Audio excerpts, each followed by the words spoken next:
teman-teman klub buku dan kajian bisnis. Saat kita berkarir, mindset kita yang paling enak adalah kita belajar tapi dibayar. Nah, tetapi memang butuh kesabaran dan butuh waktu. Kadang-kadang kita berharap ekspektasi gaji gede, tapi kan market menilai kita kan. Jadi kadang-kadang kita, ini nggak mau pindah. Akhirnya juga market menilainya segitu aja. Ada baseline, ada standar gitu. Misalnya lulusan SMA segini, lulusan diploma segini, lulusan S1 segini. Nah, orang-orang yang gajinya besar itu biasanya justru yang sudah profesional di atas 6-7 tahun atau di atas 10 tahun. Mereka punya soft skill yang skill set yang luar biasa biasanya. Dan kerjanya biasanya super keras ya. Ya, dan sedikit keberuntungan tentunya. Kalau memang berniat untuk jadi pengusaha, misalnya target 10 tahun berkarir, atau 15 tahun atau 13 tahun kayak saya, maka setiap Anda masuk ke sebuah perusahaan harus ada target-target pribadi di luar target perusahaan, ya, di luar visi misi perusahaan. Otak saya yang mendrive saya untuk masuk ke bisnis, di mana saya benar-benar harus menggunakan skill set saya sebaik mungkin gitu. Saya pernah masuk ke perusahaan barang-barang berteknologi di alat kesehatan, dan saya melihat saya nggak efektif itu menjual alat kesehatan dengan kemampuan presentation skill saya yang bagus. Karena saya perhatikan efektivitas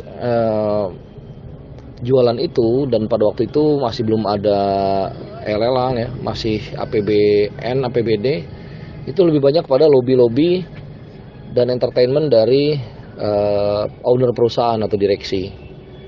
Pada waktu itu saya nggak bertahan lama, saya keluar aja deh. Padahal project yang saya handle itu akhirnya memenangkan tender itu. Bukan masalah uangnya, tapi saya ngerasa, ini nggak gua banget deh kayak gini gitu. Harusnya di umur-umur saya seperti ini, menurut saya harus kerja dengan skill set saya nih. Saya masuklah ke sebuah industri yang sangat tergantung pada kemampuan saya bernegosiasi, product knowledge ya.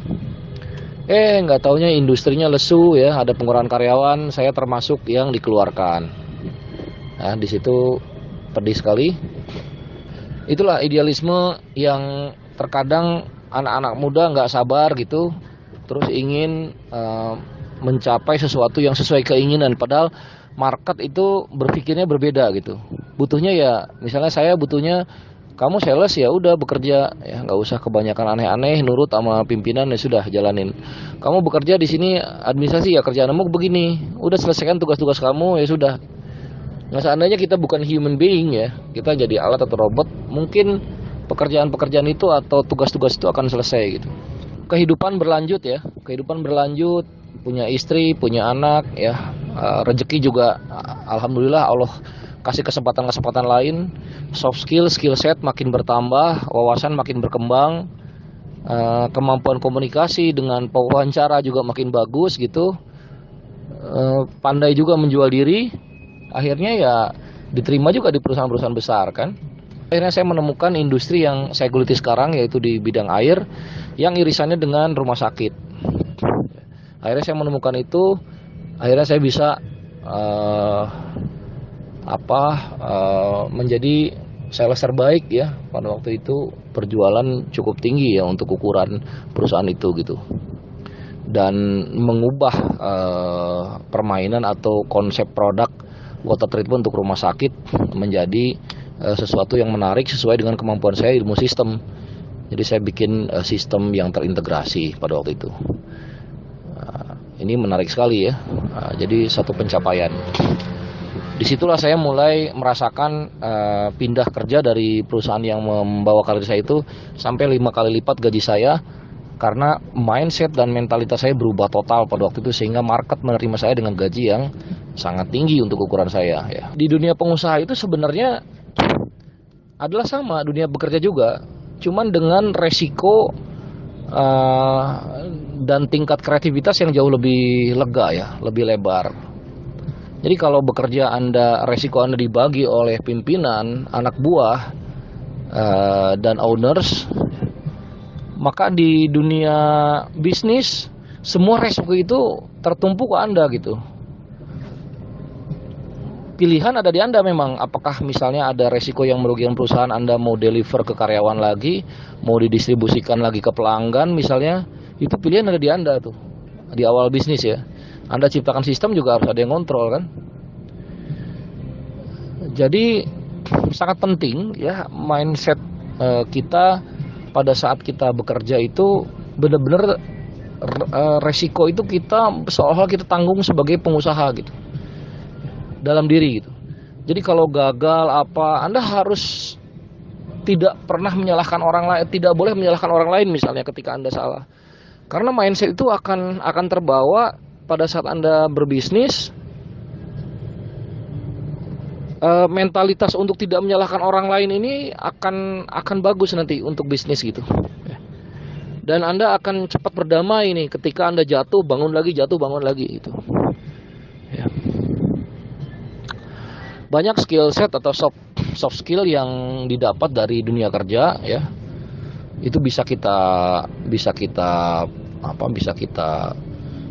pelajari atau absorb, kita serap. Nah, teman-teman tinggal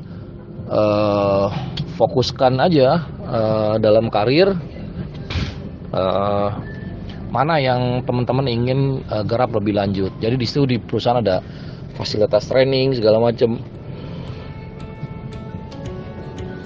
Sedikit clue dari saya bahwa ketika Anda berbisnis di perusahaan-perusahaan berarti Anda bekerja di perusahaan-perusahaan yang sudah established, yang sudah gede, maka Anda akan nyaman dan part Anda itu akan kecil sekali, sistemnya juga sudah kebentuk. Itu akan meninabobokan sebenarnya Anda sebagai orang, karena Anda akan jadi malas berkreatif dan Anda akan begitu-begitu terus. Anda akan menghadapi rutin gitu. Nah, nanti menjalani kehidupannya ya begitu-begitu aja. Tapi kalau Anda enjoy, ya sudah terus aja. Nggak usah dipaksakan jadi pengusaha juga gitu. Karena dorongannya beda sekali ya. Kalau saya memang tidak tertipu atau tidak pernah, maksudnya tidak terpuaskan oleh hal yang bling-bling didapat dari perusahaan dengan fasilitas wah gitu. Saya nggak pernah tertipu karena itu bukan punya saya. Itu punya company yang diamanahkan ke saya gitu. Beda dengan sesuatu yang saya beli sendiri, saya ini sendiri, itu ada nilai historical, ada nilai value yang saya ngerasa ini hasil gua nih gitu. Nah, ini sebenarnya mindset ini mirip ketika kita jadi orang sales gitu. Jadi orang sales itu sebenarnya mentalitasnya setengahnya mungkin dari pengusaha. Banyak orang sales atau marketing yang kebanyakan jadi pebisnis gitu. Tinggal ditambahin lagi dengan tim-tim support yang lainnya, dia akan juara lagi tuh.